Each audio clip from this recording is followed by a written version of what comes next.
नमस्कार बच्चों, स्वागत है आपके अपने YouTube चैनल कंप्यूटर स्कूल में। बच्चों, ये वीडियो है UP board class 12 computer science का। और इस वीडियो में हम लोग कंप्यूटर साइंस का वर्ष 2024-25 के लिए जो मॉडल प्रश्न पत्र है उसका हम लोग उत्तर देखेंगे। पहले तो मैं यहाँ पर आपको दिखला दूं कि आपके जो यूपी बोर्ड का जो ऑफिशियल वेबसाइट है उसमें आपका प्रश्न पत्र कुछ इस प्रकार से अपलोड किया गया है। मैंने इसे डाउनलोड करके रखा था और आपको मैं यहाँ पर दिखला रहा हूँ। यहाँ लिखा हुआ है प्रतिदर्श प्रश्न पत्र 2024-2025, विषय आपका कंप्यूटर, कक्षा आपका 12। आपको समय मिलेगा 3 घंटे 15 मिनट, पूर्णांक है आपका 60। यहाँ पर बताया गया है कि प्रारंभ के 15 मिनट परीक्षार्थियों को प्रश्न पत्र पढ़ने के लिए निर्धारित है। निर्देश, सभी प्रश्नों के उत्तर दीजिए। आप यहाँ पर देख पा रहे हैं कि यहाँ पर बहुविकल्पीय प्रश्न पूछा गया है, 5 है। और हर एक प्रश्न के लिए आपको 1 अंक मिलेंगे। ठीक है, सही उत्तर देते हैं तो 1 अंक मिलेंगे एक एमसीक्यू के लिए। इसके बाद अगर आप देखते हैं तो यहाँ पर जो है प्रश्न का जो दूसरा भाग है, दूसरा जो खंड है वो ये है कि निम्न प्रश्नों के उत्तर एक शब्द या एक वाक्य में दे, है ना, कम से कम एक शब्द और अधिक से अधिक एक वाक्य में दे। यहाँ भी प्रत्येक प्रश्न के लिए आपको 1 अंक ही मिलने वाला है। और यहाँ पर देखें टोटल प्रश्न कितने हैं। टोटल प्रश्न यहाँ पर आपके 5 हैं। फिर प्रश्न पत्र का खंड 3 है, निम्नलिखित प्रश्नों के उत्तर दीजिए। यहाँ पर जो प्रश्न की संख्या है वो आपका 5 है और प्रत्येक प्रश्न के सही उत्तर के लिए आपको 2 अंक मिलेंगे। तो टोटल अंक आपका क्या हो गया, 10 हो गया। इसके बाद प्रश्न पत्र का खंड 4 जो कि है निम्नांकित प्रश्नों के उत्तर दीजिए। प्रश्न यहाँ पर कुल कितने हैं, कुल यहाँ पर 5 प्रश्न हैं। प्रत्येक प्रश्न के लिए आपको 3 अंक मिलेंगे। और आखिरी जो आपका खंड 5 है ये यहाँ दिया हुआ है कि निम्नलिखित प्रश्नों में से किन्हीं 5 प्रश्नों के उत्तर दीजिए। यानी यहाँ पर आपको कुछ विकल्प मिलेंगे, कुछ ऑप्शन मिलेंगे। ठीक है, तो 5 का ही केवल आपको उत्तर देना है। और प्रत्येक प्रश्न के उत्तर के लिए आपको 5 अंक मिलेंगे। तो 5 प्रश्न के लिए आपको कुल 25 अंक मिलेंगे। यहाँ पर देखिए आपका कुछ प्रश्न दिया हुआ है क ख, फिर ख के अथवा में कुछ दिया हुआ है, फिर ग ग के अथवा में भी एक प्रश्न दिया हुआ है, फिर घ है, फिर अंग है, फिर च है, फिर यहाँ छ होना चाहिए था। ठीक है, यहाँ नंबरिंग गलत दिया हुआ है, फिर यहाँ पर ज होना चाहिए था। ठीक है, तो काफी सारा क्वेश्चन है। मैंने इस मॉडल प्रश्न पत्र का जो सॉल्यूशन बनाया है, सॉल्यूशन के लिए मैंने वीडियो 2 पार्ट में बनाया है, 2 हिस्से में बनाया है। तो सबसे पहले हम लोग पार्ट 1 जो है ये आपका वीडियो है और इस पार्ट 1 में हम लोग जो है कुछ प्रश्नों का सॉल्यूशन, कुछ प्रश्नों का हल करेंगे। तो सबसे पहले जितने भी विद्यार्थी हैं जो कि यूपी बोर्ड में हैं, क्लास 12 में हैं और क्लास 12 की परीक्षा देने वाले हैं, बोर्ड की परीक्षा देने वाले हैं, ये वीडियो अपने मित्रों में जरूर शेयर कीजिए। ठीक है, ज़्यादा से ज़्यादा अपने मित्रों को सजेस्ट कीजिए। और मैं कोशिश करूंगा कि इसका जो पीडीएफ है, यानी इस वीडियो में जो भी सॉल्यूशन बताया गया है उसका कम से कम पीडीएफ जो है वीडियो के डिस्क्रिप्शन में लिंक के तौर पर डाल दूं। ठीक है, तो चलिए हम लोग शुरू करते हैं आपके मॉडल प्रश्न पत्र का हल। तो ये देखिए काफी मेहनत से मैंने आपके मॉडल प्रश्न पत्र का हल बनाया है, बड़े अच्छे तरीके से टाइप वाइप करके। ठीक है, तो प्रतिदर्श प्रश्न पत्र 2024-25 का पूरा हल है। विषय आपका कंप्यूटर है, कक्षा 12 है। समय 3 घंटे 15 मिनट, पूर्णांक 60। यहाँ पर सभी प्रश्नों का आपको उत्तर देना है। साथ ही साथ बताया गया था कि 15 मिनट जो है वो परीक्षार्थी को प्रश्न पत्र के लिए निर्धारित किया गया है। तो वह बहुविकल्पीय प्रश्न की ओर बढ़ते हैं। सबसे पहला जो प्रश्न है वो दिया हुआ है ओओपी में डेटा और फंक्शन को कहाँ डिक्लेयर किया जाता है। तो इसका सही उत्तर होगा क्लास में। मैंने पीडीएफ में इसका जिसका जो सही आपका ऑप्शन है, इसका जो सही विकल्प है उसको मैंने बोल्ड लेटर में कर दिया है ताकि आपको समझ में आ जाए कि सही उत्तर क्या है। प्रश्न संख्या 2 है, जावा इंटरप्रेटर इनमें से किसे मशीन कोड में परिवर्तित करता है। ठीक है, जावा इंटरप्रेटर किसे मशीन कोड में परिवर्तित करता है। तो सही उत्तर होगा बाइट कोड को। प्रश्न संख्या 3 में निम्न में से एक एक कृत्रिम बुद्धि से संबंधित नहीं है। एक एक यहाँ गलती से यहाँ हो गया, एक होना चाहिए था। आपसे पूछा जा रहा है कि इनमें से कोई एक है जो कि एआई से संबंधित नहीं है। तो इसका सही उत्तर होगा ई कॉमर्स। बाकी सब जो है रोबोट है, चाहे कंप्यूटर गेम्स है, चाहे एक्सपर्ट सिस्टम है, ये एआई से संबंधित है। प्रश्न संख्या 4, इनमें से एयरक्राफ्ट यानी विमान कहने वाला रोबोट है। आप इसमें से किसे जो है ऐसा रोबोट कहेंगे जो विमान जैसा कार्य करता है। तो इसका सही उत्तर होगा यूएवी ड्रोन। प्रश्न संख्या 5, इनमें से जावा के आविष्कारक कौन है। सही उत्तर होगा जेम्स गॉसलिंग। अब हम लोग बात करते हैं प्रश्न पत्र का खंड 2 का। ठीक है, खंड 2 है, निम्न प्रश्नों के उत्तर एक शब्द या वाक्य में दे। जैसे यहाँ पर सबसे पहला प्रश्न पूछा गया है कि ओओपी का पूरा नाम बताइए। तो पूरा नाम होता है ऑब्जेक्ट ओरिएंटेड प्रोग्रामिंग। ख, जेवीएम का मुख्य कार्य क्या है? ठीक है, तो कार्य को अब एक आपको वाक्य में बताना है, समेट करके बताना है, तो मैंने एक वाक्य में बताया है कि जेवीएम का मतलब होता है, पहला तो जावा वर्चुअल मशीन। ये एक वर्चुअल मशीन होता है जो जावा प्रोग्राम को मेमोरी में लोड करता है और उसको रन करता है। ठीक है, तो इसका काम है जावा प्रोग्राम को मेमोरी में लोड करना और उसको रन करना। जेवीएम का डिटेल बहुत कुछ है। जो बच्चे पूरा थ्योरी जानना चाहते हैं तो इस चैनल पे जो है class 12 UP board class 12 computer science का जो है एक प्लेलिस्ट बना हुआ है, वहां पर आप जा करके सारे लेक्चर्स को देख सकते हैं। प्रश्न संख्या ग, किस संगठन ने व्योम मित्र नाम के भारतीय रोबोट को विकसित किया है? व्योम मित्र नाम का एक जो है आपका भारतीय रोबोट है, इसे किस संगठन ने जो है विकसित किया है? तो काफी जो है आपका प्रसिद्ध संगठन है, आप सुने भी होंगे इनका नाम। तो व्योम मित्र भारतीय रोबोट को भारतीय अंतरिक्ष अनुसंधान संगठन, जिसे हम लोग इसरो के नाम से जानते हैं, ने विकसित किया है। घ, प्रश्न संख्या घ, रोबोटिक्स के संदर्भ में पूमा क्या है? ठीक है, रोबोटिक्स के संबंध में पूमा क्या है, इसके बारे में बताइए।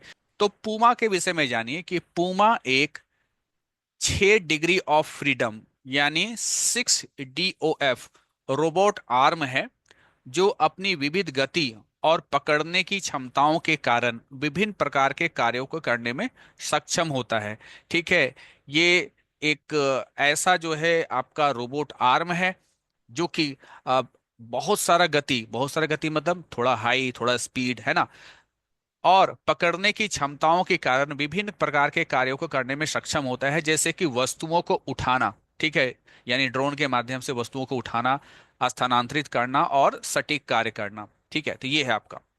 अगला है ड्रोन का औपचारिक नाम बताइए, यानी इसका फुल फॉर्म बताइए। तो ड्रोन का औपचारिक नाम है अनमैन्ड एरियल व्हीकल। ठीक है, इसका फुल फॉर्म है अनमैन्ड, यानी आपका इसको कह सकते हैं मानव रहित। ठीक है, तो मानव रहित, तो अनमेन्ड एरियल व्हीकल ये है।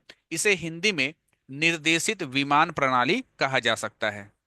अब हम लोग जो है मॉडल प्रश्न पत्र का जो खंड 3 है, उनके प्रश्नों को देखते हैं, उनके प्रश्नों का हल देखते हैं। निम्नलिखित प्रश्नों के उत्तर दीजिए। ठीक है, तो अब ये जो प्रश्न है ये आपका 2 अंक के लिए है, इसलिए इसका उत्तर आपको थोड़ा सा लंबा देना है। मैंने किसी किसी का प्रश्न समझाने के उद्देश्य से थोड़ा सा लंबा भी लिख दिया, आप इसको शॉर्ट में भी लिख सकते हैं। ड्रोन क्या है, यह कैसे कार्य करता है, तो ध्यान से देखिए। ड्रोन एक निर्देशित, है ना, एक निर्देशित विमान होता है जो बिना पायलट के उड़ता है। ड्रोन एक रिमोट कंट्रोल या स्वचालित प्रणाली द्वारा संचालित होता है। रिमोट कंट्रोल से या स्वचालित प्रणाली से आप इसे संचालित कर सकते हैं, और इसका उपयोग विभिन्न उद्देश्यों के लिए किया जाता है, जैसे कि निगरानी, सर्वेक्षण, फोटोग्राफी, वीडियोग्राफी, माल ढुलाई और सैन्य अभियानों में। अब है ड्रोन कैसे कार्य करता है, इसको समझ लेते हैं। ड्रोन में एक रिमोट कंट्रोल सिस्टम होता है जिससे इसे उड़ाया जाता है। ड्रोन में प्रोपेलर्स होते हैं जो उसे हवा में घूमने के लिए आवश्यक लिफ्ट प्रदान करते हैं। ड्रोन के शरीर में लगे मोटर्स इन प्रोपेलरों को घुमाकर ड्रोन को उड़ाते हैं। तो प्रोपेलर्स मतलब पंखा। ठीक है, तो मोटर्स होता है जो इन प्रोपेलरों को घुमाता है, जिसके चलते ड्रोन जो है वो उड़ता है। ड्रोन में विभिन्न प्रकार के सेंसर जैसे कि जीपीएस, बारोमीटर, है ना, गायरोस्कोप और कैमरा होते हैं। तो एक ड्रोन जो होता है उसमें बहुत सारे सेंसर भी होते हैं, बहुत सारे कैमरा भी होते हैं, जो ड्रोन की स्थिति का पता लगाने और उड़ान को स्थिर बनाए रखने में मदद करते हैं। कैमरा का उपयोग ड्रोन द्वारा तस्वीरें या वीडियो लेने के लिए किया जाता है। ड्रोन की ऊर्जा, है ना, कि ड्रोन चलेगा कैसे, ठीक है, बैटरी बैटरी चाहिए क्या, तो वो जान लीजिए। तो ड्रोन की ऊर्जा आमतौर पर लिथियम आयन बैटरी से प्राप्त होती है। ये बैटरियां ड्रोन के मोटर्स और सेंसर को शक्ति प्रदान करती है। ड्रोन और ऑपरेटर के बीच, ड्रोन और ऑपरेटर मतलब ड्रोन तो आप समझ रहे हैं, ऑपरेटर मतलब उस ड्रोन को चलाने वाला व्यक्ति। ठीक है, तो ड्रोन और ऑपरेटर के बीच वायरलेस संचार होता है। ठीक है, वायरलेसली उनके बीच संचार होगा, जिसमें रेडियो सिग्नल या वाईफाई का उपयोग किया जाता है। तो उनके बीच संचार के लिए, ड्रोन और ऑपरेटर के बीच संचार के लिए रेडियो सिग्नल या वाईफाई का प्रयोग किया जाता है। यह संचार ड्रोन को दिशा निर्देश भेजने और उसके द्वारा ली गई जानकारी जैसे कैमरा फुटेज प्राप्त करने के लिए किया जाता है। तो ये कम्युनिकेशन, ये संचार क्यों जरूरी है?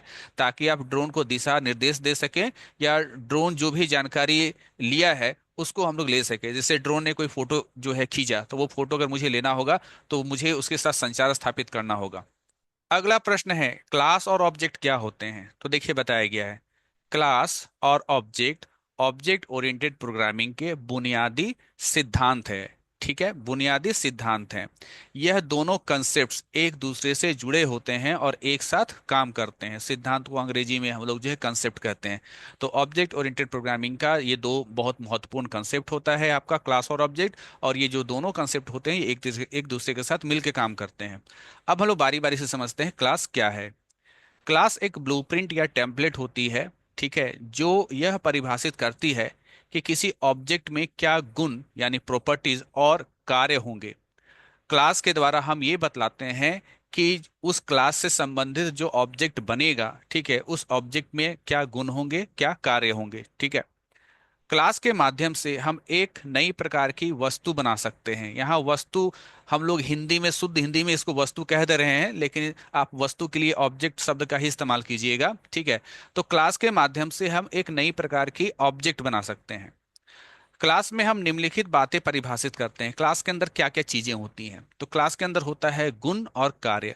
गुण को हम लोग एट्रीब्यूट कहते हैं, ठीक है, या प्रॉपर्टीज भी कहते हैं। जैसे यहाँ पर मैंने प्रॉपर्टीज कहा है ना, तो एट्रीब्यूट या प्रॉपर्टीज कहते हैं। और कार्य को हम लोग जो है यहाँ पर मेथड या फंक्शन कहते हैं।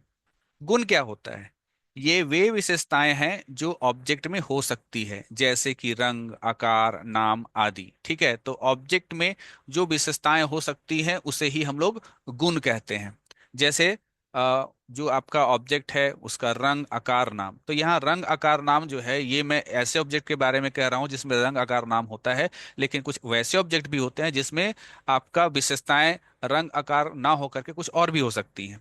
रोहन एक स्टूडेंट है। रोहन क्या है? रोहन एक स्टूडेंट है। तो रोहन में क्या विशेषताएं होंगी? एज ए स्टूडेंट रोहन में उसका नाम तो है ही, उसका रोल नंबर होगा, ठीक है, उसका ग्रेड होगा, ये सारी चीजें होंगी। अगला है कार्य। ये वे क्रियाएं हैं जो उस क्लास के ऑब्जेक्ट पर की जा सकती हैं। ये वो क्रियाएं हैं जो उस क्लास के ऑब्जेक्ट पर की जा सकती हैं। फॉर एग्जाम्पल, अगर हम कहें कि स्टूडेंट हमारा क्या है? क्लास है, और रोहन जो है ये मेरा क्या है? ऑब्जेक्ट है। अब अगर कहें कि रोहन जो है एग्जाम देता है, तो एग्जाम जो है वो आपका एक मेथड है। तो क्लास के अंदर, है ना, क्लास के अंदर गुण भी होता है और कार्य भी होता है। तो एग्जाम जो है वो क्या है? आपका एक कार्य है, वो आपका एक मेथड है।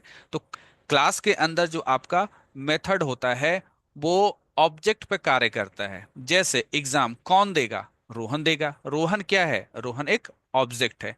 तो क्लास के अंदर जो मेथड होता है, ये मेथड किस पे काम करता है? ये मेथड काम करता है ऑब्जेक्ट के ऊपर। ठीक है, तो ये वे क्रियाएं हैं जो उस क्लास के ऑब्जेक्ट पर की जा सकती हैं, जैसे कि किसी ऑब्जेक्ट का नाम बदलना, गुण का मूल्य निकालना आदि। ठीक है, तो आप ये उदाहरण भी दे सकते हैं, या मैंने जो अभी उदाहरण आपको बताया वो उदाहरण भी दे सकते हैं। ठीक है, तो ऑब्जेक्ट का नाम बदलना हो, गुण का मूल्य निकालना हो इत्यादि। तो आप, ये आपको थोड़ा सा कंफ्यूज कर सकता है, आप इसको छोड़ करके मैंने जो एग्जांपल अभी यहाँ पर ये बताया ये आप लिख सकते हो। अब हम लोग बात करते हैं ऑब्जेक्ट के विषय में। ऑब्जेक्ट क्या होता है? क्लास को तो बहुत डिटेल में हमने समझ लिया, ऑब्जेक्ट तो समझते हैं। ऑब्जेक्ट क्लास का एक व्यक्तिगत उदाहरण होता है। क्लास का व्यक्तिगत उदाहरण मतलब ये कि जब हम कोई क्लास बोलते हैं तो उसका कोई साकार रूप हम लोग को सामने नहीं दिखता है। ठीक है, जैसे मैंने कह दिया कार, तो कार बोलते ही हमको समझ में आता है कुछ ऐसा ढांचा जिसमें चार पहिया होगा, इंजन होगा, ये सब कुछ होगा। लेकिन जैसे हम बोलते हैं मारुति आल्टो या स्विफ्ट डिजायर, ये हमने कुछ नाम लिया, तो इन नामों को लेकर के आप कहते हैं कि मेरे पास एक ऑल्टो है, मेरे पास एक स्विफ्ट है, तो समझ में आता है अच्छा इनके पास क्या है? कार है। तो ऑब्जेक्ट जो होता है ना, यहाँ पर ये जो ऑल्टो स्विफ्ट है ये ऑब्जेक्ट है, और कार मेरा क्या हो गया? क्लास हो गया। तो ऑब्जेक्ट जो होता है ना क्लास का एक व्यक्तिगत उदाहरण होता है। तो ऑल्टो कार का उदाहरण है, स्विफ्ट कार का उदाहरण है। तो यहाँ पर ऑल्टो और ये स्विफ्ट जो है ये ऑब्जेक्ट हैं, जबकि कार मेरा क्या है? क्लास है। जब हम किसी क्लास से एक ऑब्जेक्ट बनाते हैं, ठीक है, किसी क्लास से हमने कोई ऑब्जेक्ट बनाया, जैसे कार से हमने एक ऑब्जेक्ट बनाया ऑल्टो, ठीक, तो हम उस क्लास की सभी विशेषताओं और कार्यों का उपयोग कर सकते हैं।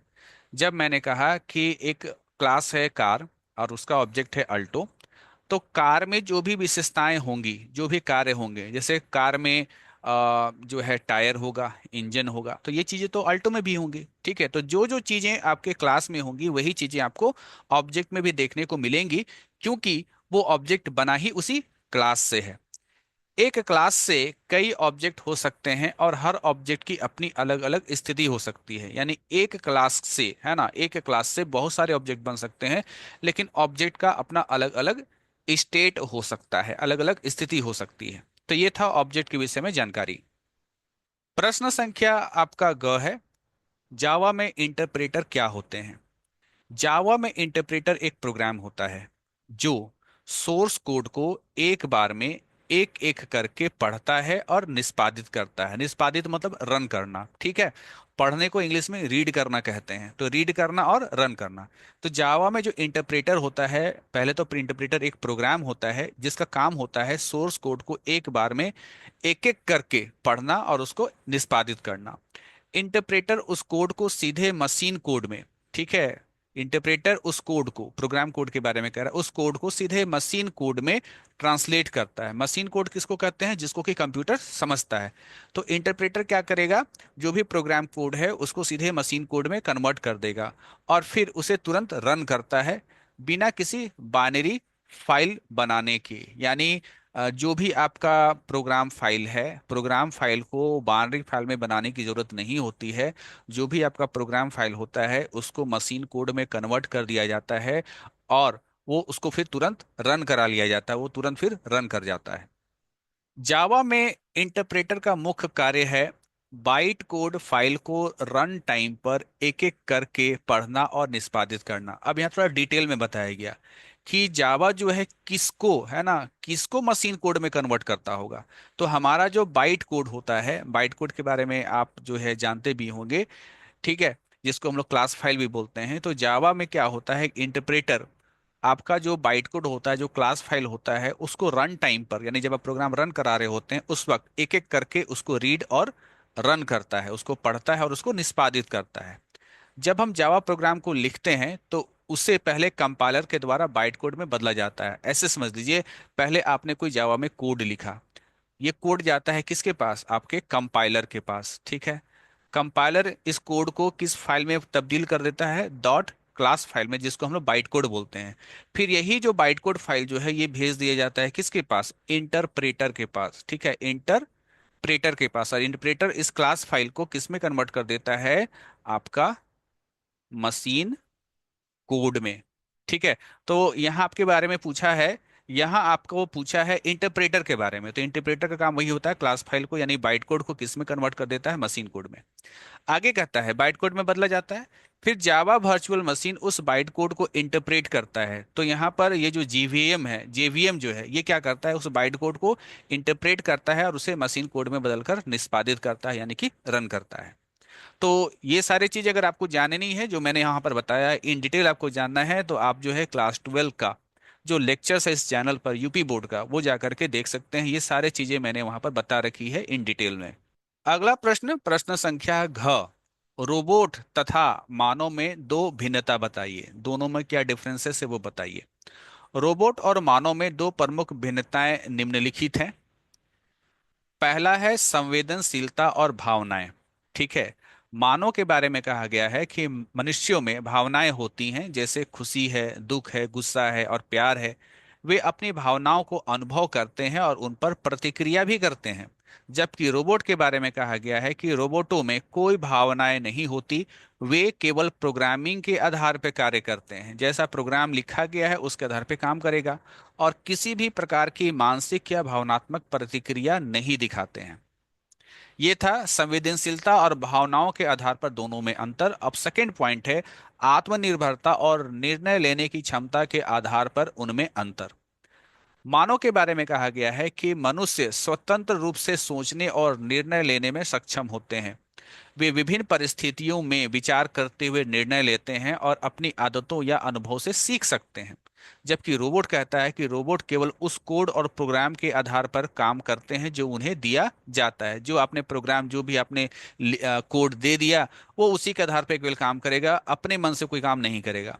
वे स्वचालित रूप से कार्य करते हैं, लेकिन उनके पास स्वतंत्र निर्णय लेने की क्षमता या सीखने की क्षमता नहीं होती है। स्वचालित मतलब ऑटोमेटिक, तो वो कार्य करेगा जैसा आपको, जैसा आपने उसमें प्रोग्राम डाल दिया उस प्रोग्राम के अनुसार वो ऑटोमेटिकली तो काम करेगा, लेकिन स्वतंत्र रूप से निर्णय लेने का क्षमता उसमें नहीं होता है। ऐसा नहीं है कि वो अपनी मर्जी से कोई निर्णय ले ले, ठीक है।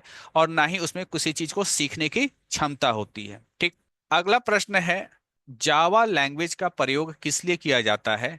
AWT क्या है?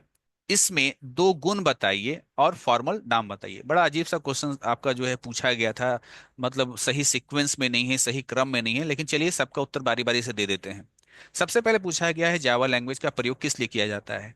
तो यहाँ बताया गया है कि जावा एक उच्च स्तरीय यानी हाई लेवल प्रोग्रामिंग लैंग्वेज, ठीक है। जावा एक उच्च स्तरीय ऑब्जेक्ट ओरिएंटेड प्रोग्रामिंग भाषा है जिसका उपयोग विभिन्न प्रकार के अनुप्रयोगों अनुप्रयोगों को अंग्रेजी में हम लोग एप्लीकेशंस बोलते हैं, तो वो विभिन्न प्रकार के एप्लीकेशंस और सिस्टमों को विकसित करने के लिए किया जाता है।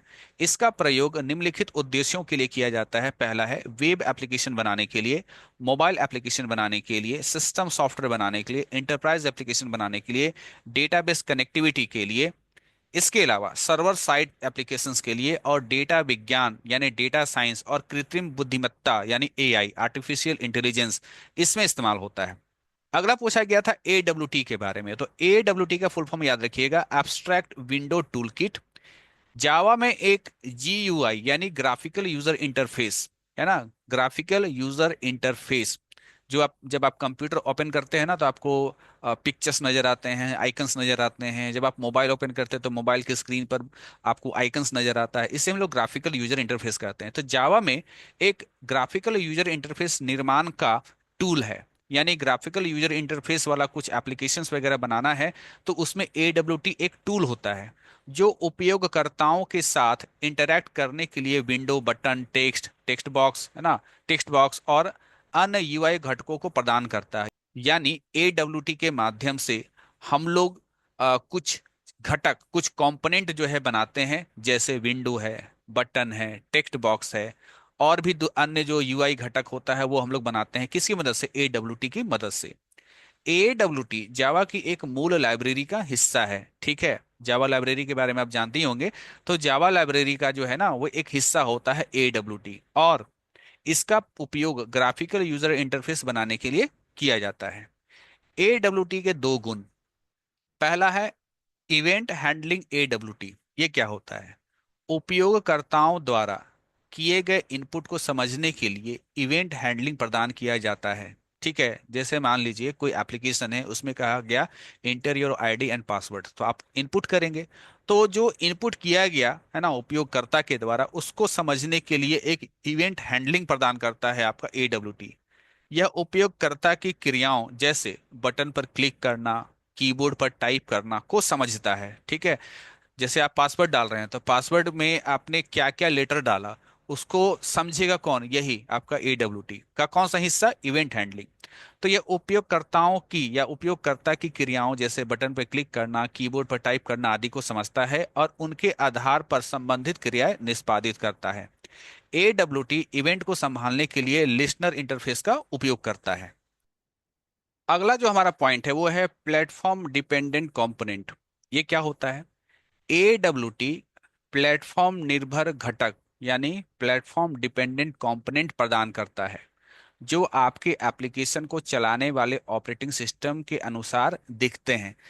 कोई भी एप्लीकेशन होगा, जैसे आपके मोबाइल पर फेसबुक है या इंस्टाग्राम है या फिर आपका व्हाट्सएप है, ये एप्लीकेशंस है। ये एप्लीकेशंस तभी चलते हैं जब आपके मोबाइल में ऑपरेटिंग सिस्टम हो। तो आपका ऑपरेटिंग सिस्टम कौन है? एंड्रॉयड है, ठीक है। तो एंड्रॉयड पर जो एप्लीकेशन चलेंगे वो एंड्रॉयड के अनुसार ही चलने चाहिए, ठीक है। तो एंड्रॉयड एक प्लेटफॉर्म हो गया, तो प्लेटफॉर्म के अनुसार ही आपका जो है एप्लीकेशंस चलते हैं। तो AWT क्या करता है ना कि प्लेटफॉर्म डिपेंडेंट कंपोनेंट प्रदान करता है कि अगर प्लेटफॉर्म कुछ अलग है तो उसके अनुसार चीजें आपको देंगे, ठीक है। और प्लेटफॉर्म अगर कुछ अलग है, अलग ऑपरेटिंग सिस्टम है, तो उसके लिए कुछ अलग चीजें वो देगा। तो AWT के जो घटक हैं जैसे button, text box, list box आदि हर प्लेटफॉर्म के हिसाब से दिखाई देते हैं ताकि वे उस प्लेटफॉर्म के साथ मेल खाते हों। तो बच्चों, ये आपका जो मॉडल क्वेश्चन पेपर है, इसका मैंने कुछ प्रश्नों का हल कर दिया है। वीडियो काफी लंबा हो जाएगा तो फिर आप लोगों का इंटरेस्ट खत्म हो जाएगा, इसलिए इसके हल को हम लोग यहीं तक रखते हैं। अभी आपका खंड 4 और खंड 5 बचा हुआ है। इसके लिए हम लोग अगले वीडियो का इंतजार करेंगे। मिलते हैं अगली वीडियो में, तब तक के लिए धन्यवाद।